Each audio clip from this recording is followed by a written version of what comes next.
새벽 4시 30분에 눈이 떠졌는데 천장만 멍하니 바라보고 있는 남자가 한 명 있습니다. 이불 위로 올려놓은 두 손이 미세하게 떨리고 있고 옆에 누운 아내의 고른 숨소리만이 어둠 속에서 유일한 소리입니다. 30년 가까이 다니던 회사에서 지난달 명예퇴직을 했습니다. 퇴직금 1억 2천만 원이 통장에 찍혀 있었지만 그 숫자가 이상하게도 아무런 감흥을 주지 못했습니다. 출근할 곳이 사라진 아침은 마치 나침반 없이 바다 한가운데 떠 있는 것처럼 방향 자체가 없어진 기분이었습니다. 이 남자의 이름을 우리는 굳이 알 필요가 없습니다. 왜냐하면 대한민국 50대 남성 5명 중 1명이 지금 이 순간에도 비슷한 새벽을 보내고 있기 때문입니다.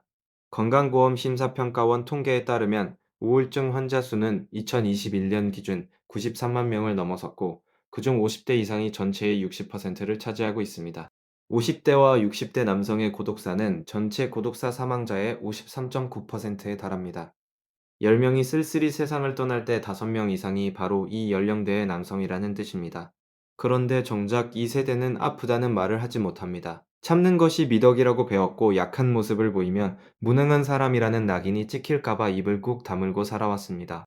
오늘 영상에서는 이 거대한 침묵 속에 감춰진 50대의 심리 붕괴를 3가지 관점에서 깊이 파헤쳐 보겠습니다. 첫 번째는 퇴직과 함께 찾아오는 정체성의 소멸입니다.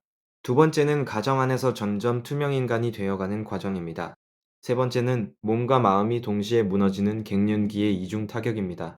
이제 그 첫 번째 문 앞에 서보겠습니다. 한국 사회에서 직장은 단순히 돈을 버는 곳이 아닙니다. 명함에 적힌 직책이 곧 그 사람의 존재 가치를 증명하는 사회에서 퇴직은 곧 자기 자신이 지워지는 경험입니다. 서울시 50플러스 재단의 실체 조사에 따르면 50대 남성이 주된 일자리에서 퇴직한 뒤 다음 일자리를 구하기까지 평균 1년 3개월이 걸린다고 합니다. 그 1년 3개월 동안 이 남자들은 매일 아침 양복을 입고 집을 나서는 척을 하기도 합니다. 카페에 앉아 하루 종일 구인 공고를 뒤적이다가 저녁이 되면 다시 집으로 돌아오는 일상이 반복됩니다. 아내에게는 면접을 봤다고 거짓말을 하고 자녀에게는 아직 괜찮다며 억지 웃음을 짓습니다. 2023년 기준 전국 1인 가구 비율은 35.5%까지 올라갔고 그중 50대 남성 5명 중 1명은 혼자 살고 있습니다. 혼자 밥을 먹고 혼자 텔레비전을 보고 혼자 잠드는 하루가 365일 반복되면 사람의 마음은 서서히 안에서부터 허물어지기 시작합니다. 서울의 한 상담센터에서 만난 54살 남성은 이렇게 말했습니다. 퇴직하고 나서 거울을 보면 내가 누구인지 모르겠다고요. 30년 동안 부장이었고 팀장이었는데 지금은 그냥 아무것도 아닌 사람이 된 것 같다고요. 이 말 속에 담긴 무게를 느끼셨나요? 한국 남성에게 직함을 빼앗는다는 건 이름을 빼앗는 것과 다르지 않습니다. 이제 두 번째 관점으로 넘어가 보겠습니다. 퇴직한 남편이 집에 들어오면 가장 먼저 긴장하는 사람은 아내입니다. 일본에서는 이 현상을 은퇴 남편 증후군이라는 이름으로 연구해 왔는데 한국에서도 사정은 크게 다르지 않습니다. 30년 가까이 각자의 영역에서 살던 두 사람이 24시간 같은 공간에 있게 되면 사소한 습관 하나가 거대한 갈등의 불씨가 됩니다. 남편은 아내에게 밥은 뭐냐고 물으면서도 자신이 느끼는 공허함은 한마디도 꺼내지 못합니다.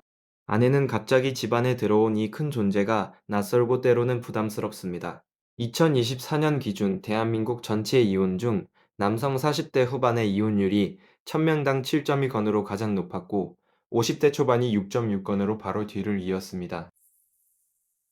이 숫자가 말해주는 것은 퇴직 시점과 이혼 시점이 거의 겹친다는 사실입니다. 자녀마저 떠나버린 빈 방을 바라보는 부모의 마음은 또 어떻겠습니까? 빈둥지 증후군이라고 부르는 이 심리적 상태는 특히 자녀 양육에 인생을 걸었던 여성에게 더 깊은 상처를 남깁니다. 20 넘게 키운 아이가 집을 떠나는 순간 그동안 부모라는 이름 뒤에 숨겨져 있던 나라는 존재의 공백이 한꺼번에 쏟아져 나옵니다. 아이가 쓰던 방에 들어가 이불 냄새를 맡으며 하염없이 울었다는 52살 여성의 이야기는 결코 특별한 사례가 아닙니다. 이제 세 번째 관점인 갱년기라는 이중 타격으로 들어가 보겠습니다. 여성의 갱년기는 그나마 사회적으로 알려져 있지만 남성 갱년기는 여전히 존재조차 인정받지 못하는 경우가 많습니다. 40대 후반부터 남성의 몸속에서는 남성 호르몬 수치가 매년 1%에서 2%씩 감소하기 시작합니다. 근육량이 줄어들고 체력이 떨어지고 집중력이 흐려지면서 나는 왜 이렇게 된 걸까 하는 자기의심이 시작됩니다. 여성의 경우 폐경이라는 뚜렷한 신체 변화와 함께 열성 홍조와 야간 발한 그리고 급격한 기분 변화가 찾아옵니다. 가톨릭대 인천성모병원의 보고에 따르면 폐경 초기 여성의 75%가 열성 홍조와 야간 발환을 경험하고 50대 중반에 이르면 기억력 감퇴와 성기능 장애까지 겹치게 된다고 합니다. 몸이 보내는 이상 신호를 마음이 감당하지 못할 때 그것은 단순한 피로가 아니라 존재 전체를 흔드는 지진이 됩니다. 심리학에서는 이 시기를 실존적 위기라고 부릅니다. 내가 살아온 인생이 정말 의미가 있었는가라는 근본적인 질문이 새벽마다 멀리맡에서 속삭이기 시작합니다. 그런데 문제는 이 고통을 호소할 곳이 거의 없다는 것입니다. 한국 사회에서 50대 남성이 정신건강의학과 문을 두드리는 비율은 여전히 극히 낮습니다. 중앙일보의 보도에 따르면 참아라 네가 참아라는 말을 들으며 성장한 한국의 중년들은 너무 착해서 우울증에 걸린다는 분석이 있을 정도입니다. 주변 사람들에게 괜찮다고 말하는 횟수가 늘어날수록 실제로는 점점 더 깊은 수렁 속으로 빠져들고 있는 것입니다. 2024년 구독사 실체조사 결과를 보면 전체 구독사 사망자는 3,661명이었고 2023년에는 3,924명으로 더 늘어났습니다. 60대가 1,271명으로 가장 많았고 50대가 1,197명으로 그 뒤를 이었습니다. 이 숫자들은 차갑지만 그 숫자 뒤에는 아무도 전화하지 않는 전화기를 바라보며 하루를 보낸 사람들의 숨결이 남아 있습니다. 경기도 수원에서 혼자 살던 57살 남성이 사망 후 열흘이 지나서야 발견된 사건이 있었습니다. 냉장고 안에는 유통기한이 석 달이나 지난 우유 한 병과 라면 두 봉지만 남아 있었다고 합니다. 그의 휴대전화 마지막 통화 기록은 사망 추정일로부터 한 달 전이었습니다. 한 달 동안 단 한 통의 전화도 없었던 겁니다. 그렇다면 우리는 이 거대한 침묵의 위기 앞에서 무엇을 할 수 있을까요?